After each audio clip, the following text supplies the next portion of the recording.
Why? Why? Why did it do a jump scare? What the fuck? Welcome, Minx. You two have fun. Mm, Oh my god, dude. My life has been okay. chaotic. My family broke out into another fit of drama, so I left the nest, ran straight to college, and got an apartment and a job. But lately, my job at a greasy spoon diner has been unbearable. This job doesn't pay the best, so I meant to find a roommate for our apartment. And now my roommate is always bringing some dropout into our apartment for a late night study session. My sleep schedule is whack, and even better, the rent of the apartment is late. I had heard once that if you become a roommate with a friend, you won't stay friends for long. In my case, my friendship gets thinner as my friend keeps making excuses on why they need me to cover their half of the rent. Thanks to that deadbeat, I'm working harder just to lose money on rent. I'm nearly broken. Getting a second job feels like it will kill me. At least in this park, I have some alone time. I always love this part of the park. It's untouched by obnoxious family members and college jerks. The only people who come here are the groundkeepers. Even then, they only come by in the morning. Close my eyes, I rub my face and huff out attention in my lungs so that I can calm down enough to enjoy the peace and quiet. Just then, I feel someone sit down beside me. Startled, I turn and look towards the intruder. Whoa, hey, take it easy. It's just me. The stranger said, trying to keep me from leaping too high off the park bench. You're a jumpy one, aren't you? He smiles and scoots himself close to me, shyly and awkwardly. What the fuck am I listening? I keep my eyes on him, unsure of his intentions are. His unblinking eyes don't stray from mine, not once. Remember Monkey Man is this game. So, are you waiting for a family member or a friend? It just seems kind of odd of you to be sitting here all alone like this and so far away from the jogging track. A chill runs down my spine. I cross my arms in my chest and slide myself away from him and close to the edge of the bench. How often does the same person walk up to you out of the blue and start asking such questions? Not often, for me at least. He picks up my unease and restrains from sliding any closer. He crosses his fingers in between his legs and smiles warmly. I mean, you don't look like a groundkeeper or one of the old people feeding pigeons after doing Tai Chi. No. Oh wait, this is you, Minx. You can go ahead. No, I'm just getting some alone time to myself. Things have been pretty intense lately. He skewed himself closer, his hand nearly touching mine as he smiled shyly. Look. I know this is sudden. Very sudden. But may I have the pleasure in taking you out to dinner? Can I have the pleasure? Never mind, he was the weird one. I can't tell, but a bit awkward or just ecstatic. What? Why? Why do you have such an interest in me? Well, I'm your boyfriend. Isn't that why you're here? My boyfriend? Why he would be assuming we're in a relationship? This is an awkward silence as the stranger sits, patiently waiting for my answer. I'm not her keeper, really. Your choice, Minx. Whatever happens, happens. ... I'm just like, what? The discomfort silence only grows. Still unsure and confused by the situation, I can't find words. It's just so sudden. He seems to take the hand and pulls his hand away from mine, looking away as he chuckles off awkwardly. I get it. If you don't want to be your boyfriend, I just thought it would just take the chance to ask you out. Is he guilt tripping me, or is he's doing a terrible job? But at least he's trying to take the hint rather than pushing it. Well, it's just I don't even know you, so... Don't worry, I get it. You say, all expressing disappointment, but more along the line of showing understanding. I suppose it'd be rather weirded out too if some random stranger came up and asked me out on a date. Flattered, but still unease. He's taking a little rejection well, no tantrum or pressure of any source. Thank God. I better get going then. It was nice talking to you, though, he said, looking back over to me and giving a smile before getting himself up off the bench and taking his leave. I watch him walk off, feeling sort of terrible for how things ended up the way they did. Maybe I apologize to him if I ever see him again. I stayed in the park for a little while, after the odd evening. I didn't know if I should go after him or shake it off and enjoy the rest of my afternoon.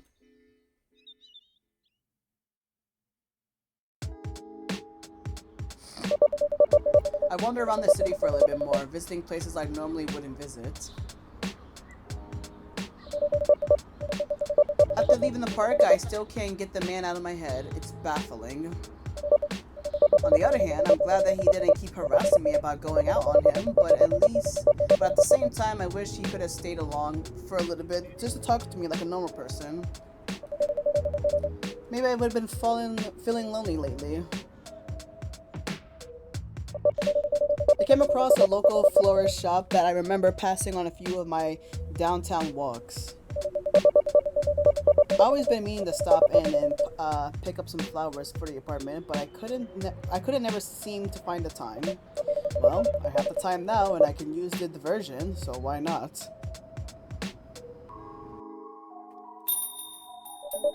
Walking in, I look around and take a rather pleasant aroma of the place.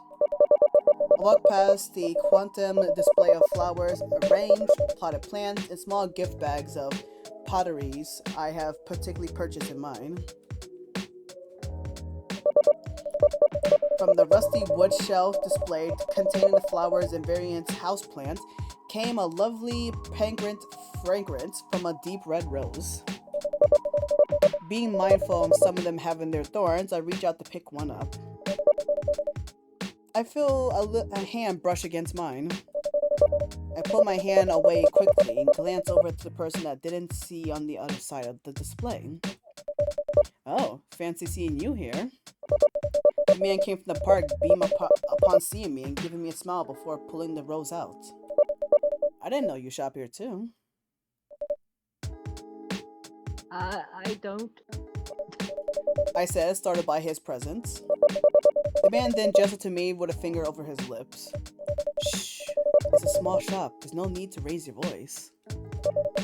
He comically rubbed me the wrong way, but I tried to compose myself. Did you follow me here? I whispered harshly, unsure if it was crossing path with him again was a pure coincidence, or if it was needing to worry about him after all. What? Of course not. He looks a bit hurt from my accusation. I come here almost every day, you know. It was a bit of a relief. He fumbled around the rose in his hand and his eyes strayed slightly forcefully on the ground. I love flowers. This little shop is the only one nearby, so I come here a lot to see what new bouquet they may have had, and if they had any on sale.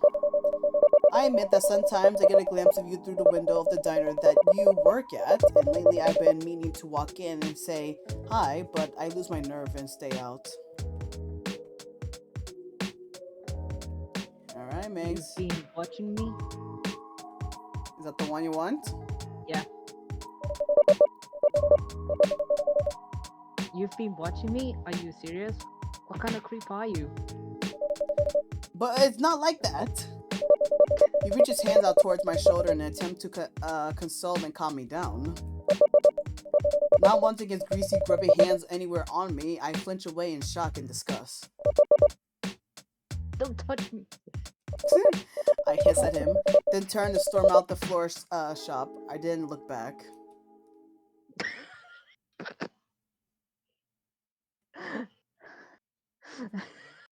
Yeah, that's you, Minx. Yep. It's finally getting dark outside. Ugh, I hate walking home at night. And after crossing paths with a crazy stalker, I have a good reason for it.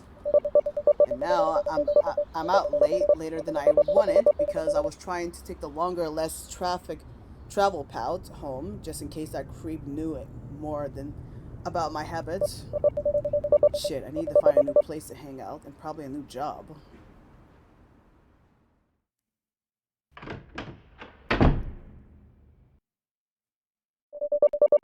I stormed into the apartment, slammed the door behind me before doing another full body stumble. Shudder. I heard the rambling sounds of my roommate and the study partner in the kitchen came to the abrupt silence after I unexpectedly arrived home. I raced by to my bedroom. They have the habit of walking around naked after their study session, and I don't even want to see if they're dressed this time.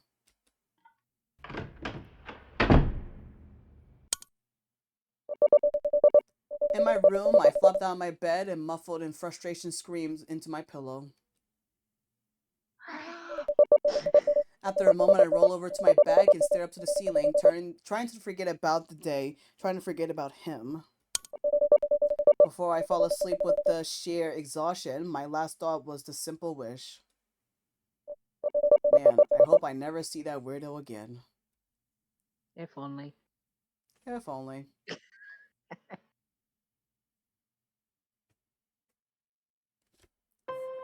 Alright.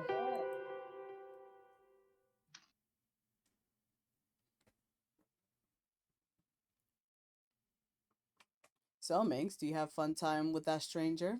Don't answer that. It's time to get up and face another day. Ugh. I roll over to my head for a moment. Every inch of my body is begging me to wake up, but I didn't want to. I didn't like that I get any form of rest at all. I fight the will to wake up for a moment, rubbing my eyes before sitting up in my bed. Ugh, I'm a mess. Oh wait, sorry, that's you, I forgot. Forgot. 12 a.m. Oh god, I'm late for work. Yes. Finally dressed, I rush out to my bedroom, making my way to the kitchen session where I normally put my work keys. What? Hey, looks like someone's in a hurry. A short of anger flooded through me when I hear Lucy's voice. I take a glimpse over my shoulder towards the deadbeat who wasn't making my life any easier. Yes, I'm in a hurry because of some of us having an actual job. Mumbled under my breath, grabbing my work keys from the kitchen counter and beginning to storm right by her. Again with the guilt trip? She mutters something under her breath as she taps her foot angrily. Look, I'm trying, all right? I just haven't found any calls back yet. She tried to explain, but I grew tired of her half-assed excuses. I'm not even going to argue with her. Now is not the time because right now is not time is not on my side. Oopsies. I shrug her off and make my way to the door, rushing myself down the stairs and out of the apartment building. First a stalker, now I might lose my job, and with any luck I might get hit by a car and die on my impact.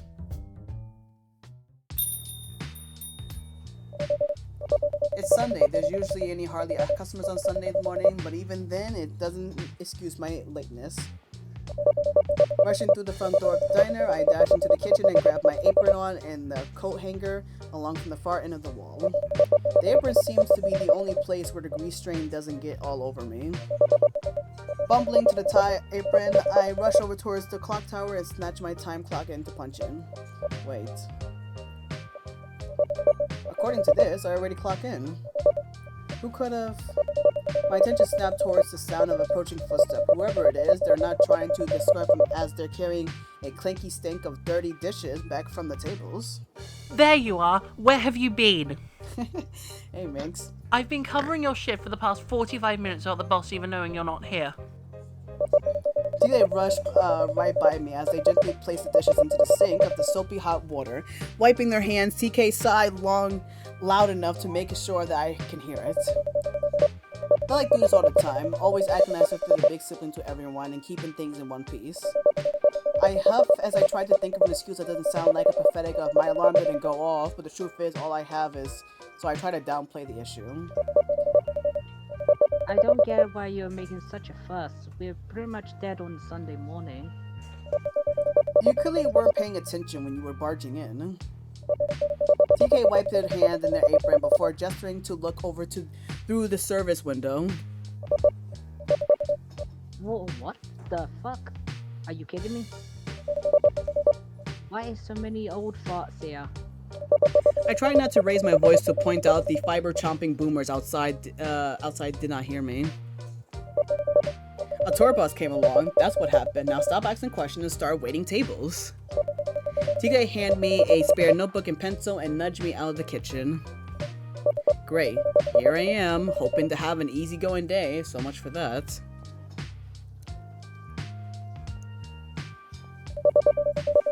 The breakfast crowd was a nightmare. Karens and redneck grandpas everywhere with something up in their asses. Some even go as far as refusing to pay before I kiss their goddamn feet whenever their coffee was not filled all the way, or their T-bone steak wasn't cooked all the way they wanted. Yeah, T-bone steaks for breakfast. Not even breakfast steak or eggs either. An actual T-bone steak dinner with potatoes and steamed carrots. And then, when one person refused to order their breakfast menu, there's a dozen more who follow suit. Such a hassle. Why couldn't the elderly be more like my grandpa, pleasant and polite, the last of the great generation? Now these entitled boomers.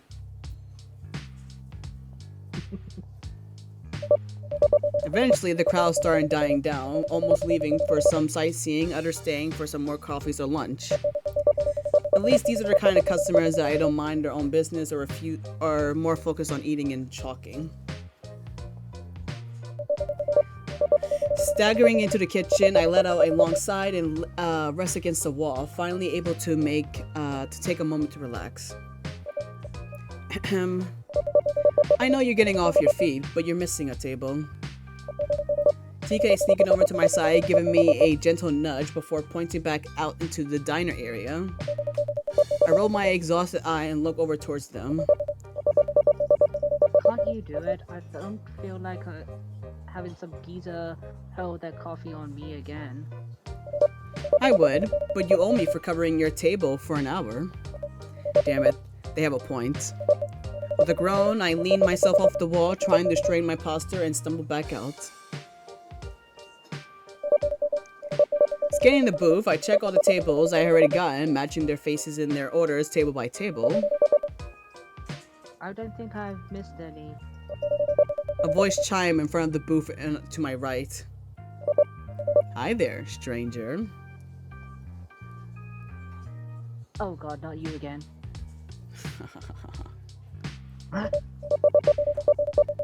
Seriously, what part of Leave Me Alone did you not understand? I bow out, gaining the attention of the remaining people inside the diner. I hope that calling him out would get him to leave. Oh, wait, this is different. Oh, boy. Oh, The creeper... no. Yeah, this is different. What? This is different. Wait. The creeper stiffened up a little, giving a rather hurt expression. You did. I'm not as thick as you as I seem to be, honestly. This is what? This is different. Did we ever did that option though? We never did that option. Minx was the first one who actually did this option. Oh, this is scary. I hope he doesn't fucking strangle me. The tone in his voice is frantic. All I wanted to do was apologize for my behavior yesterday. You didn't even give me a chance to explain myself. Explain yourself? There's no expression for finding me every day when you go on your walks. Oh, so you never recognize familiar faces whenever you follow the same routine every day? Ooh. Just like that old couple who always come here every Wednesday and pretend like they are happily married, even though they do it and they sit in What the hell? What the hell is this? I never seen this option.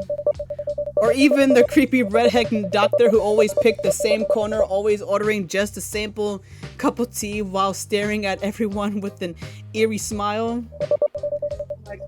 You're not the only face that I can recall, Minx. He mumbled, looking down the table in front of him as he starts picking up one of the napkins. He does have a point. Letting out a deep sigh, I hold up my notebook and pen. Notebook and pen.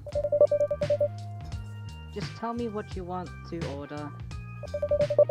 He picks up the menu and starts looking over it. I still wanted to make up to you, though, for being too forward yesterday, I mean. As he speaks, he starts folding the napkin into a paper crane. Rolling my eyes, I try my best not to snap at him, speaking now through my teeth. Oh my god, no, alright? Oh, this is... Ooh. I might have overreacted. I might have misinterpreted. your intention, but that's not change the fact that I don't want anything to do with you. It can't be helped, dear. It can't be helped, dear. His eyes shifted over towards me, an eerie glint in his glares as he smiles a little, responding to my reply. You're just playing hard to get at this point.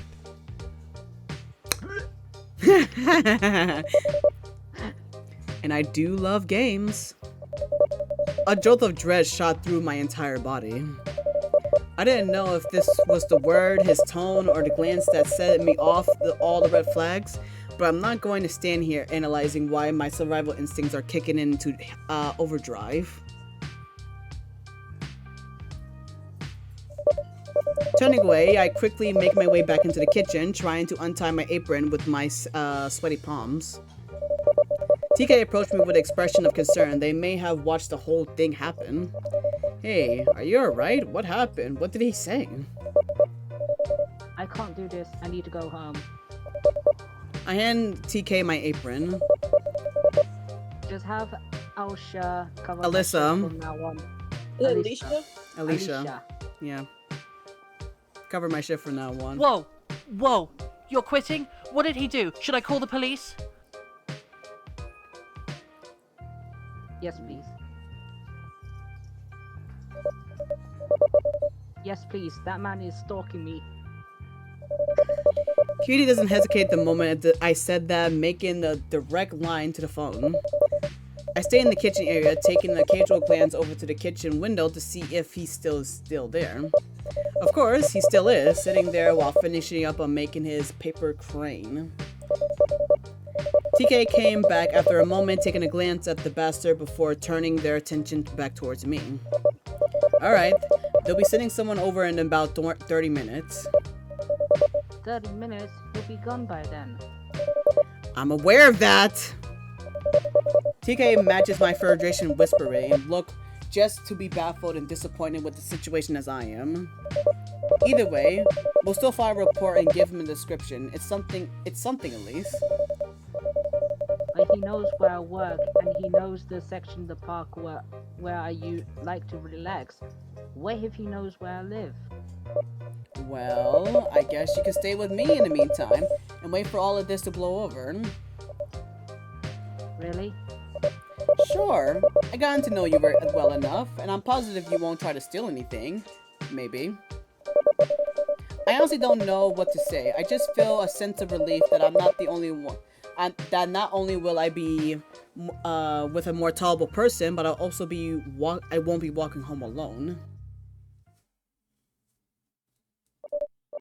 Of course, the creep gone by the time the police arrived. We gave our best description about him, about trusting him that would take for manner. TK and I had our doubts though. Luckily, the rest of the kitchen staff let us home early, but we had to be at work early morning tomorrow early morning. Ugh. Wait. This doesn't look like much, but at least it was away from the neighborhood, thank God. We came to this place, but the only thing I noticed that's new is the girl in the background. She wasn't there before. That was the person who was new. That girl right there, yeah, that girl, she's new. Here we are. Home sweet home. Oh, sweet home. They live in this place? I shouldn't be picky due to my situation, but just having me in here feels like I'm cramped up and the whole place looks like they've been living alone too. They probably aren't able to afford anything else. Still, at least I have a safe place with more down-to-earth roommate. Sorry, it's not much. They mumble, looking around a single space or area that we live in. No, don't be. I still appreciate that you bringing me in like this. They seem relieved upon hearing me saying this, giving me a smile as if they start pulling out some extra blankets from under their bed. Well, just so you know, the couch does have a fold-in bed. It's actually more comfortable than the mattress I got. So hey, special treatment for the special guest. Who would have thought that my coworker from the diner would be so mellow and sweet outside of the work?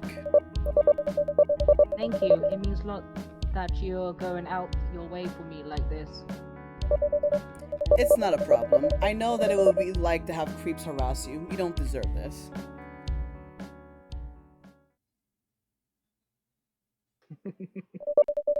The rest of the day goes alright. I have phoned my roommate that I'm going to be away for a few days. Of course, she doesn't answer the phone, so I had to leave a message instead and pray that she check on it soon. Still, this certainly is a pleasant change from the stress of my life. Hours later.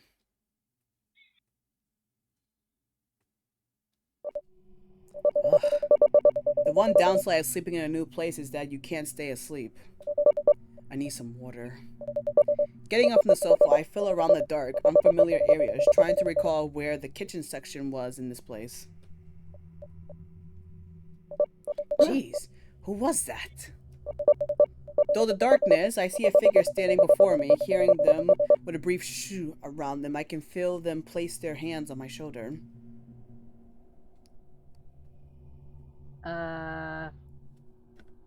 DK, are you alright?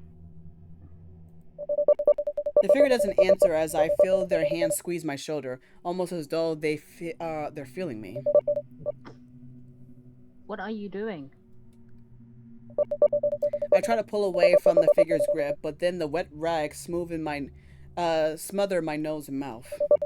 Fighting back, I lash out with my arm, jerking my neck to pull from my face away from the rag. Whoever this was, they subdued me by quickly wrapping their thin limbs around my body and holding me tight. I tried to break free, but it did not seem to loosen up one bit. Oh god, I'm starting to feel drowsy and weak. Who is doing this? Why? A chill runs down my spine as I feel a kiss against my cheek. A familiar and sickening voice whispered in my ears. I'll see you tomorrow, darling. Oh my god. No! He found me! How? I can't. Is this different? That part there, no, that part there was the same. That part there was the same. Okay. That Fair part enough. there was the same.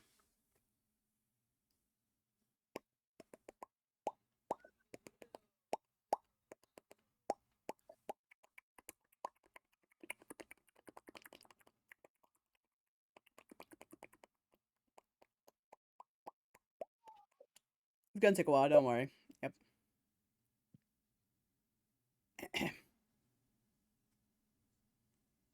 Thanks. Ah! What? Ugh, my head. What the hell happened? God, he found me. This can't be good. DK, wake up. DK? They're not here. What on earth? Did they go to work? Did they go into work today? What type of fucking phone is that?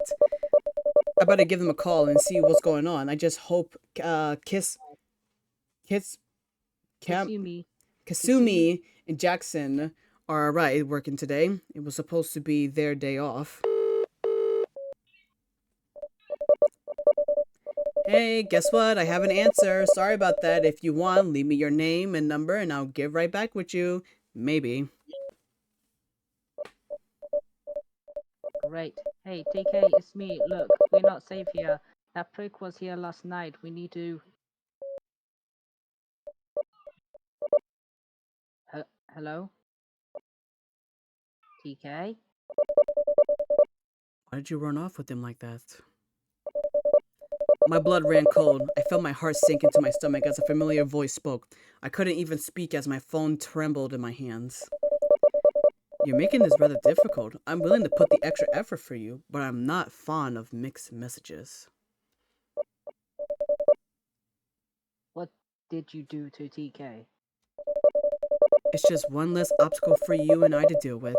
We're back on track and how things are supposed to be, how we begin our loving one another. Isn't that great?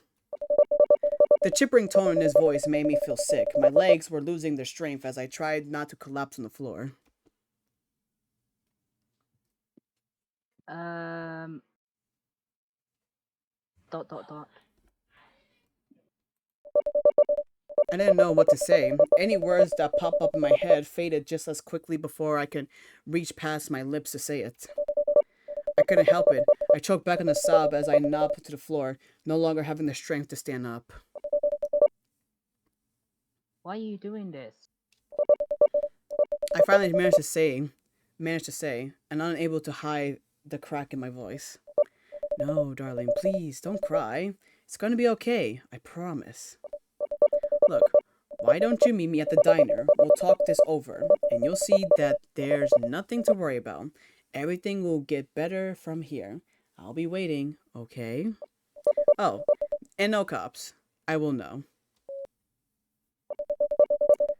I couldn't hold back the tears anymore. Once he hung up, I felt so stuck. TK is missing and this guy has something to do with it. I wanted to scream, break something, maybe storm out there and strangle that bastard for using my friend like this against me. I had to do something. I was fully sitting on the ground at this point, the reality of my situation getting heavier and heavier. I couldn't face him, but I couldn't abandon TK either, or drag someone else to get hurt. God knows. God knows how he would if I called the police. What I'm going to do? We can run away together. My heart leaped from out of my throat. My eyes widened as I saw the bastard right in front of me. You were hiding here? Well, yes, I had to make sure that you went to the diner like I said. I couldn't help but cut in. I was so sick of this man. Why wouldn't he leave me alone? Why are you doing this? His shoulders slumped a little. A smile on his face faded a little upon hearing me ask that. I told you, I'm your boyfriend. I always have been. My eyes welled up with tears upon hearing this. Both fear and disgust were nearly unbearable. God, if I could just get hit by a car and die on impact, I would welcome it. Maybe have him get hit instead. Either is a bliss. A boyfriend doesn't force themselves into a relationship, stalk, or kidnap friends. Whoa, hey now, I didn't kidnap TK. He reassures me, looking a little startled from my accusation. I just made sure there was one less obstacle between us, I promise. What did you do to them then? You barged in like a fucking bat out of a hell and knocked me out. I know, and I'm sorry. That's part of my personality that I can't control, as much as I would love to. What are you talking about? It's not important. I just hope it doesn't interfere with our happy ending. Happy ending? You still think we're a couple after all this? Don't raise your voice, darling. You wouldn't want anyone else getting hurt, would you? Dear God, that wasn't a threat. That was a promise. He was willing to harm anyone who gets in his way. Fucking psychopath. No. I know you wouldn't. You're a good person like that. It only makes you all more loving to me. What do you want from me? He seems taken aback and confused by my question. I don't want anything from you. All I need is your love. And come hell and high water, I will do anything to achieve that. Besides leaving me at the hell alone? Besides that, sorry. I thought for a moment, wanting to see if he was just poetic or serious. I just had to test him. Take me to TK. I spoke in a nearing, demanding voice. You stalked me, you followed me to the work, you knocked me out and kidnapped my friend. You owe me this much. He stood there, his expression nearly unreadable at first before giving a little nod. All right, I brought my van with me, so there will be no need to walk all the way there. I would like to walk instead actually. His stance became more offensive as he stepped closer, his eyes looking deep into mine as he spoke. You want to see TK? We're taking my van. He wasn't asking. Fine, but if you try anything, I will kick you and make you crash and killing us both. Dying together? Darling, that would actually be a blessing for me. For fuck's sake. Was that different? No, that part there was the same. Waiting parked in the curb is a worn-down looking gray van. Its windows darkened, tilted on the side, and all it needs is free canning the sign, and it's good to have several people report it. He opened the van for me, helped me inside before closing it shut. Inside isn't too bad. He kept it decently clean with the cliche collection of scented pine trees in the near view mirror and an ashtray filled with various coins. I sat in the passenger seat, leaning as far away from it as I possibly could. That bastard was sitting near his stupid grin as he sat himself onto the driver's seat and turned on the van. I was ready to kick open the door and jump out, making a run for it and getting help. Who knows how fast this man's reflex were though, so I didn't want to try. The drive was awkwardly quiet at least. The bastard tried to start up a conversation during this time. So, I understand your family life isn't going too well, huh? ...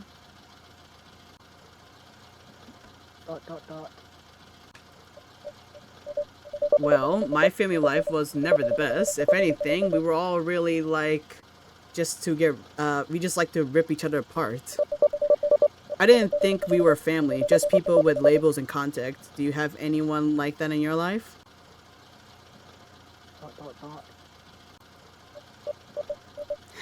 Well, I have a lot of folks like that in mind. It's like they're not even real, you know?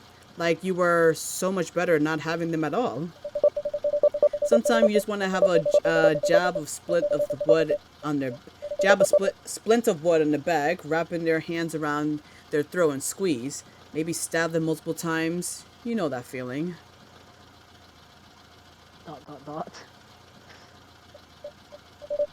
I get it. You're not much in a mood to talk. I understand. Would you like to listen to some music instead? Let me see what I can find. I didn't react as he flipped through the station. My mind was too focused on seeing TK again, hoping that they would be alright. Ah, here we go. To be honest, I hate this song. I swear, I bleed internally each time it comes on. Then why do you listen to it? Because it fuels me, reminds me why I'm here, why I do the things I do, why I need you. Why? He doesn't respond as he reaches to turn off the radio, his eyes staying on the road as he does. We're here. Pulling off to the curb, the man put his van into the park and kills the engine. He nearly hops out and was about to come out to open it, and I didn't want to give him the satisfaction as I opened the passenger door on my way, nearly knocking him with it. I wish I did.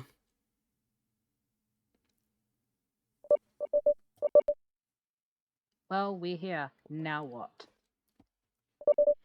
Now, we wait. I'm sure your boss is already inside, so they'll be arriving any minute now. Who? And just then, I hear sirens in the distance, a freaky smile as little as he turned his attention towards the diner. Here they come. I watch as the scene before me gets oh god, I got something to my throat. Exceeded. One by one, people began to gather outside of the diner. He remained quiet, watching everything with me. Occasionally, he would try to hold my hands, but I would quickly yank it away from him and step further away.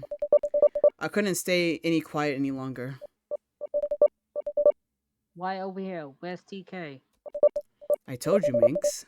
I did not kidnap them. They're not even in my possession, tied up and awaiting and in need of rescue. None of that. Oh, what?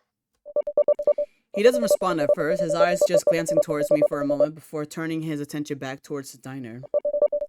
I try to be gentle, caring, aware that my actions were too bold. I tried to make it up to you, apologize, start fresh. And what did you do? You have the cops called on me and run off with them. They like you. They really like you. Hell, I dare to say they might have been actually loved. I couldn't let them get in our way. This is about us, not them. So I removed them. You what? Not to worry. I made sure the first strike was quick, though I got carried away afterwards. This can't be. I didn't think once about my safety. Then I considered about the danger. I put myself in for action as I did for the moment I heard this.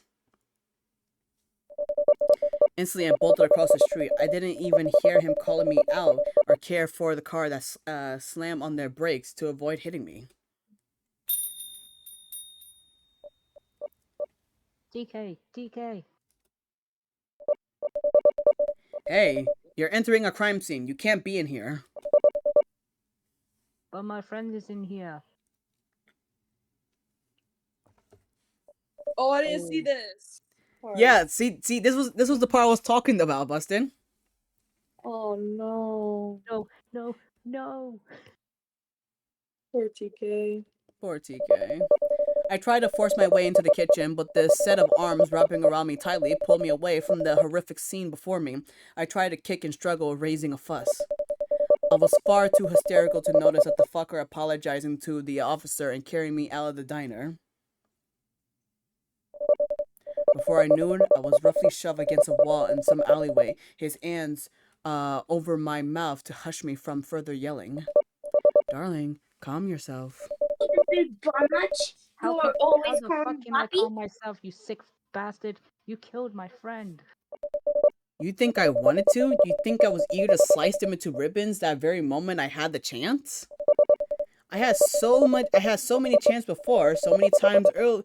I could have done it, but I didn't. I didn't kill them because you gave me no choice. Are you kidding me? You blame this on me? I don't blame you. You simply forced my hands. Because I wouldn't fucking date on some creep who's been following me? Because you ran off with them. I was no threat.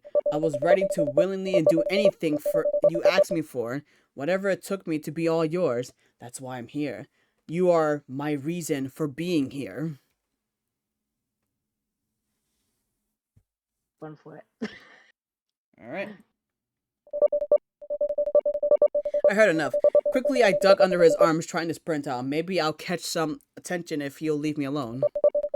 Suddenly, I feel a tight grip around my neck. I couldn't scream out for help. I can feel him yank me back into the alley. Just then...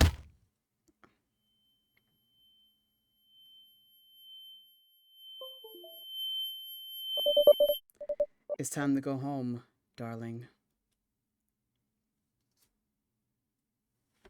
You pick